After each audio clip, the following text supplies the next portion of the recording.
Hello, আসসালামু আলাইকুম। কেমন আছেন সবাই? আলহামদুলিল্লাহ আপনাদের দোয়ায় আমি ভালো আছি। তো চলুন আজকে আমরা চলে যাই মাওয়া ইলিশ খেতে। সেখানে ইলিশ নাকি খুবই মজা এবং ইলিশের স্বাদ পেতে হলে অবশ্যই আমরা মায়ে গিয়ে একবার ইলিশ খেয়ে আসা উচিত। কারণ এখানে গেলেই আসলেই ইলিশের আসল স্বাদ বোঝা যায়। তাই চলে যাচ্ছি আমরা মাওয়া।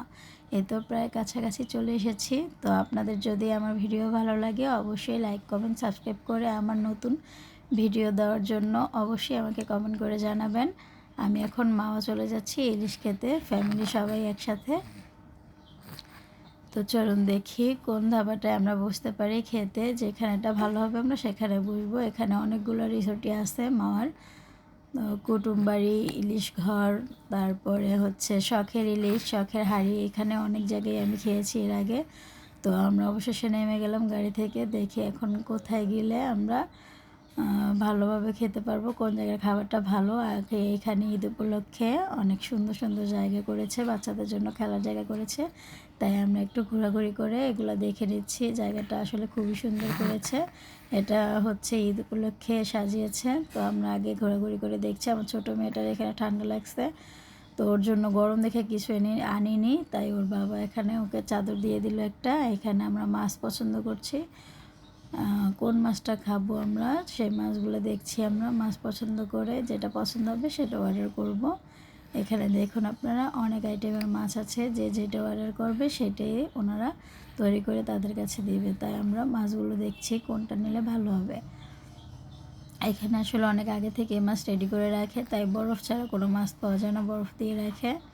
এখানে আছে কিছু কাঁকড়াই, দেখেন শত শত বাইক নিয়ে আসছে বাইকাররা এখানে। তো অবশেষে আমরা চলে আসলাম যে এখান থেকে ইলিশ খাবো। আমার হাজব্যান্ড এখানে মাছ পছন্দ করছে কোনটা আমাদের জন্য নিবে।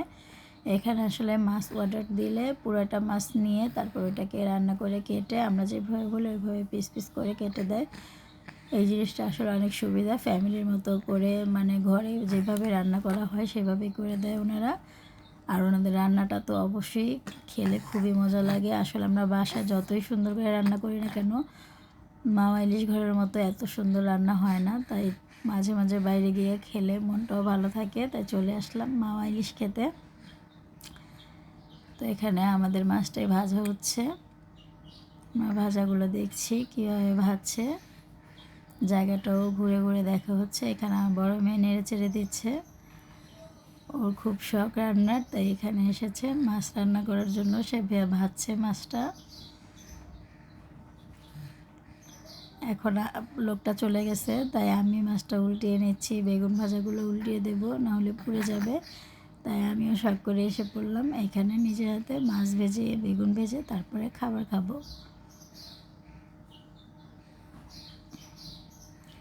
তো দেখতেই পাচ্ছেন বন্ধুরা, আমরা মাওয়া এসেছি ইলিশ খেতে। তো সেই ভিডিওটা আপনাদের সাথে শেয়ার করলাম। ওইখানে বসে আছে আমার ছোট মেয়ে, মেজো মেয়ে, আমার শাশুড়ি, সবাই অপেক্ষা করছে খাবার নিয়ে আসবো। এই তো আমরা খাবার নিয়ে এসে পড়েছি। এখন আমার হাজব্যান্ড সবাইকে খাবারগুলো সার্ভ করবে। আমরা সবাই খেতে বসে পড়েছি।